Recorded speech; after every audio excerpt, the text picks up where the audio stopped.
First ever factory outlet Mukunda jewellery KPHB Kothapet Khammam Somajiguda Hanamkonda. నమస్తే రమగారు. నమస్తే జయ. రమగారు, సంకటహర చతుర్థి దీని యొక్క విశిష్టత, ఆ రోజు అసలు మనము ఆచరించాల్సిన విధి విధానాలు, ప్రత్యేకమైన పూజలు అందరూ చేసుకోవచ్చా, ఏంటి రమగారు అసలు? ప్రతిసారి మాట్లాడదాం జయ. మనం ప్రతి సంవత్సరం వినాయక చవితి అప్పుడు ఇది చెప్తూ ఉంటాం. సంకటహర చతుర్థి అంటే నెలకి 2 చవితులు వస్తాయి. మనం ఎట్లా వెళ్తాం, మన కాలం ఎలా నడుస్తుంది, మంది డేట్ల ప్రకారం పోతుంది. అవును, 1, 2, 3, 4 నుంచి 30 దాకా లేదా 31 దాకా, కొండకుతో 27, 28 దాకానే. అంతే అంతే. అయితే మన హిందూ దీని ప్రకారం, భారతీయ పాత విధానం ప్రకారం చాంద్రమానం నడుస్తుంది. ఈ చాంద్రమానం అంటే చంద్రుడి యొక్క కదలికలతో మన డే మారుతుందన్నమాట. తిథులు అంటాం వాటిని మనం. 28 ఇవి ఎట్లా పోతాయి? 28 కాదు, పోనీ 29, 30 చేసుకుందాం దాన్ని. పాడ్యమి నుంచి మొదలు పెట్టుకుని పౌర్ణమి దాకా 15. ఓకే. అక్కడి నుంచి 16వ రోజు నుంచి మళ్ళీ పాడ్యమి నుంచి మొదలు పెట్టుకుని అమావాస్య దాకా. ఓకే. ఇట్లా మన తిథులు నడుస్తూ ఉంటాయి. ఇందులో ప్రతి నెల 2 పాడ్యములు రావాలి, 2 విధియలు, 2 తదియలు, 2 చవితులు, 2 పంచములు, 2 షష్ఠులు, 2 సప్తములు, అన్ని 2 రావాలి. 2 రానివి ఏమిటి? ఒకటి పౌర్ణమి, రెండోది అమావాస్య. అవి మాత్రం సింగిల్ డేట్స్. చతుర్దశులు, త్రయోదశులు, దశములు, ఏకాదశులు అన్ని 2 రావాల్సింది. ఏకాదశి నియమం మనకి సాధారణంగా ఉంటుంది. ఎట్లా? శుక్ల ఏకాదశి, బహుళ ఏకాదశి. ఏకాదశి నాడు ఉపవాసం ఉండటం, ద్వాదశి నాడు ద్వాదశ పారణ చేయటం మన తాలూకు హిందూ సంప్రదాయం. అలాగే హిందూ సంప్రదాయం ప్రకారం నెలలో వచ్చే 2 చవితులని మనం వినాయక ఆరాధన చేయవచ్చు. ఓకే. ఈ చవితి ఆరాధన మనం ప్రత్యేకంగా ఎప్పుడు చేస్తాము? వినాయక చవితి చేసుకుంటాం. ఒక శుక్ల చవితి సంవత్సరంలో ఒక్కసారి, వినాయక శుద్ధ చవితి నాడు, అది మన భాద్రపద శుద్ధ చవితి నాడు వినాయక వ్రతకల్పం చేసుకుంటాం. వినాయకుడి పుట్టినరోజని, ఆ రోజునే ఆయనకి గణాధిపత్యం లభించిందని, వాళ్ళ ఆయన్ని పూజిస్తే అన్ని విఘ్నాలు తొలగిపోతాయని గణాధ్యక్షుడని ఆయన్ని కొలుచుకుంటాం.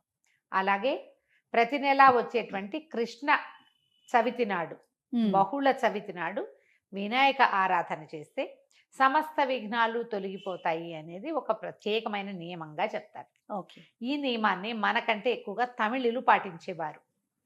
వాళ్ళు ఎక్కువ పాటిస్తారు.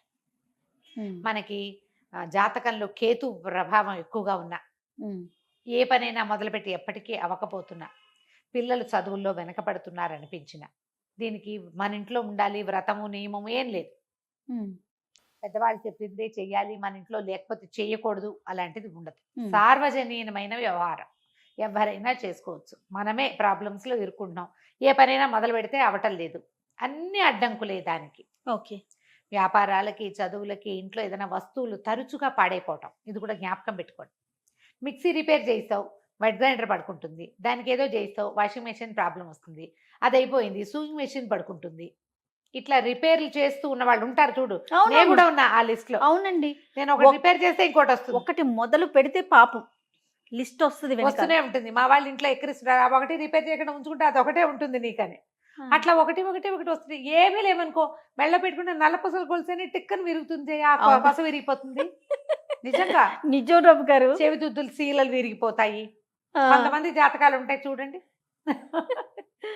ఒక వరుసగా వస్తాయి, ఆగితే మళ్ళీ ఆగిపోతాయి. 2 సార్లు 2 బంగారపు వస్తువులు అయినాయి. ఓ వారం ఏమో ఒక 15 రోజుల్లో ఒక మొదటి ఫోర్ట్నైట్ లో చెవిదుద్దు సీల బిళ్ళ విరిగి చేతిలోకి వచ్చింది, పొల్లేమో ఆ గొట్టంలో ఉండిపోయింది.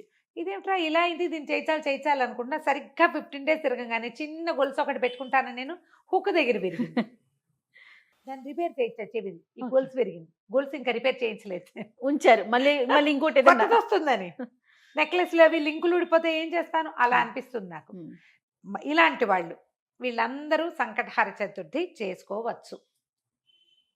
సంకటహర చతుర్థి చేసుకుంటే బిజినెస్లో ఇబ్బందులు, చదువుల్లో ఇబ్బందులు, చిన్న చిన్న ప్రమాదాలు, ఇళ్లలో ఏ పని అనుకున్నా అవకపోటాలు, వీటన్నిటికీ సమాధానంగా ఉంటుంది. జాతకాల్లో అయితే మాత్రం కేతువు తాలూకు ప్రభావం ఉన్నప్పుడు, కేతువుతోటి ఇబ్బందులు పడుతున్నప్పుడు, గ్రహస్థితుల్లో కేతు ఉన్నప్పుడు కూడా మనం ఇది చేయమని చెప్తారు. ఏదైనా ఇంటి ప్రయత్నం చేస్తున్నప్పుడు ఆగిపోతుంది, అప్పుడు కొన్ని వారాలు మొక్కుకుని మనం కొన్ని నెలల పాటు చవితులు చేసుకోవచ్చు. ఈ చవితి చేసుకోవడానికి పెద్ద విశేషమైన చేత ఏమీ లేదు. సింపుల్ వినాయక పూజే. ఓకే. దీనికల్లా పగలు ఉపవాసం, చుక్కలు కనపడ్డాక భోజనం. ఆ చుక్కలు కనపడ్డాక ఉండ్రాళ్ళు కుడుములు చేసి బియ్యపు రవ్వతోటి చేస్తాం కదా. అవును. అవో మీ ఇళ్లలో ఎలాంటి అలవాట్లు ఉంటే పాలతాకలే పెడతాం వినాయకుడికి అని మీకు అలవాటు అనుకో, పాలతాకలు పెట్టండి, మన అలవాటు ప్రకారం పెట్టుకోవచ్చు. కుడుములో ఉండ్రాళ్ళు ఆయనకి నివేదన చేసి నమస్కారం చేసుకుని చంద్రుని చూసి అన్నం తినేసేయచ్చు. పగలు ఉపవాసం ఉండే సంకష్టి అంటారు మహారాష్ట్రియన్స్, కన్నడిగులు బాగా బాగా ఎక్కువ చేస్తారే? ఉంటారు. బాగా ఎక్కువ ఉంటారు. మన వైపు తక్కువ, కానీ మన వైపు కూడా ఇప్పుడు కనపడుతున్నారు బాగా. నాకు కూడా అలవాటు ఉంది, మేము చేస్తాం. అంటే కమ్యూనిటీ వైజ్ గా చేస్తారా రమ్మగారు? అలా అట్లా ఏం ఉందా? ఉండదమ్మా, అలా ఏం ఉండదు. ఎవరైనా ఇది ఓ చేసుకుంటారు. పెద్ద పూజా హడావిడి ఏం లేదు కదా. అది ఏకాదశిలానే, ఏకాదశి లాగానే. కాకపోతే మనం వినాయకుడికి కొలుస్తాం ఇది ఇప్పుడు. సంకటహార చతుర్థి. మనకి కష్టాలు ఇబ్బందులు ఉన్నప్పుడు రుణ విమోచన గణపతి స్తోత్రం అని ఒక ప్రత్యేక స్తోత్రం ఉంది. ప్రణమ్య శిరసాదేవం గౌరీపుత్రం వినాయకం ఇలా స్టార్ట్ అవుతుంది. ఆ స్తోత్రం చదువుకోవచ్చు. అబ్బాయి అవేవి రావండి. సుముఖశ్రీగదంత్య కపిలో గజకర్ణికః మనకు వచ్చు కదా, అంతే. ద్వాదశ నామాలు అవి చదువుకోండి. వినాయకుడికి కొంచెం గరిక వాకిట్లో ఎక్కడైనా పెరళ్ళల్లో ఉన్న బాల్కనీ కుండీల్లో ఉంటే గరికని పెక్కకుండా ఉంచుతా నేను.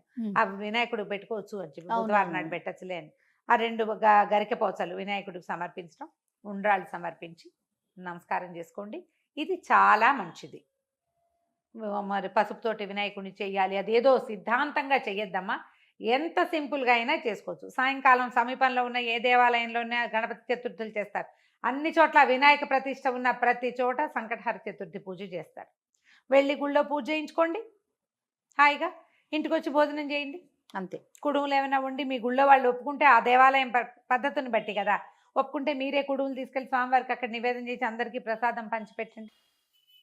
వినాయకుడికి వచ్చిన బెల్లం ముక్క నివేదన పెట్టడం ఒక అలవాటుగా చేసుకోండి. మనకి ఇలాంటి సమస్యలు ఉంటే కనుక తప్పకుండా కొంచెం బెల్లం నివేదన పెట్టడం, వినాయకుడి కోసం ఒక దీపారాధన చేయటం, దీపం పెట్టుకోవటం, దీపం పెట్టగానే వినాయకుడికి సంబంధించిన శ్లోకం చదువుకోవటం, ఓ బెల్లం ముక్క ఖచ్చితంగా నువ్వు పళ్ళు పెట్టు, పాలు పెట్టు, అవి ఏమైనా పెట్టుకో, వినాయకుడికి బెల్లం ముక్క పెట్టాలి.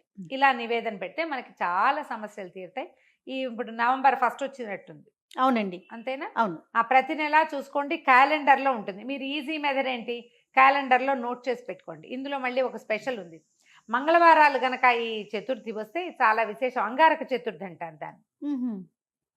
అది చాలా విశేషమైంది. అది ఎక్కువ సమస్యలు తీరుస్తుంది, ఇంకా ప్రాబ్లమ్స్ తీరుస్తుంది. దీనివల్ల బ్రహ్మాండం బదలైపోయి వానికి ఏదో వస్తుందని కాదు, కొన్ని జాతకపరమైన సమస్యలు తీరుతాయి. ఏ పనులు కానప్పుడు మనకు ఒక శాంతిగా ఉంటుంది. మనం ఈ పని చికాకు చేస్తే. తగ్గినా చాలు కదా చాలు. అమ్మగారు. చికాకు ఏదో తగ్గినా వచ్చి మీద పడక్కర్లేదు. జస్ట్ మనకు ఉన్న ఆ చికాకు, ఆ బాధ, మనసు శాంతిగా ఉంటే అదే చాలు. అదే చాలు, అంతకంటే ఇంకేం ఆటోమేటిక్ గా అక్కర్లేదు. సమస్యలు పరిష్కారం అవుతాయి. అవును, అలా చేసుకోవచ్చు. మంగళవారం చతుర్థి వచ్చిందనుకో ఇంకా కంఫర్టబుల్గా ఉంటుంది. ఒక 40 చేయొచ్చు. ఇవి 40 చేయొచ్చు, 21 చేయొచ్చు, 5 నేను 7 లెక్క పెట్టుకుని కూడా చేస్తా. ప్రతి నెల సంకటహర చతుర్థి నాడు పొద్దున్నే మా అక్కయ్య నేను ఒకళ్ళు గుర్తు చేసుకుంటాం ఇవాళ చతుర్థి అని. ఓకే. జ్ఞాపకం చేసుకుని మా ఇద్దరికి అలవాటు ఉంది. నాకు కొంచెం వినాయక ఇవి కూడా ఎక్కువ కదా, ఎక్కువ శ్లోకాలు చదువుకుంటాను నేను. చిన్నప్పుడు చదువుకున్న తొండమున ఏకదంతమును కూడా చదువుతారు రోజు నేను. నాకు అది అలవాటు. ఎవరి అలవాట్లు వాళ్ళవి కదా. మీరు అలవాటు చేసుకోండి. ఏదైనా ఇలాంటి సమస్యలు ఉన్నప్పుడు ఇట్లా చేసుకోవచ్చు. ఇది కొన్నాళ్ళు చేసి మానేయచ్చా లాంటి ప్రశ్నలు వస్తాయి ఎంతసేపు. కొన్ని వారాలు నియమంగా పెట్టుకోండి, కొన్ని నెలలు, ప్రతి నెల సంకటహర చతుర్థి చేయాలి. 2 సార్లు సంవత్సరం 2 సార్లు వస్తుంది కదా.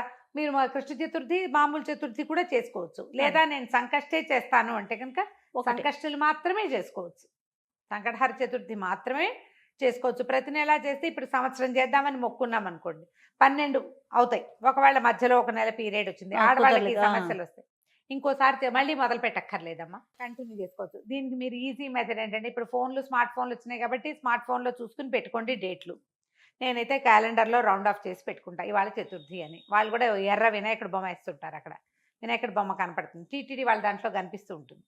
సో గుర్తుపెట్టుకుని ఆ రోజున మీరు చేయవలసింది ఏంటి, వినాయకుడికి సంబంధించిన స్తోత్రం చదువుకోవటం, 2 గరిక పోచలు తెచ్చి వినాయకుడికి సమర్పించడం, కొంచెం కుడుములో ఏవైనా నివేదన చేయటం, పగలు ఉపవసించి చంద్రుడు కనపడ్డాక దండం పెట్టుకుని భోజనం చేయటం చేసి చూడండి. మీకు చాలా ఇబ్బందులు తొలుగుతాయి.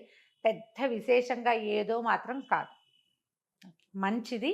మీకు ప్రధానమైనది ఏంటంటే ఇబ్బందులు తొలుగుతున్నట్టు కనపడుతుంది. కానీ అది రైట్ అమ్మగారు. నమస్తే. నమస్తే జీ.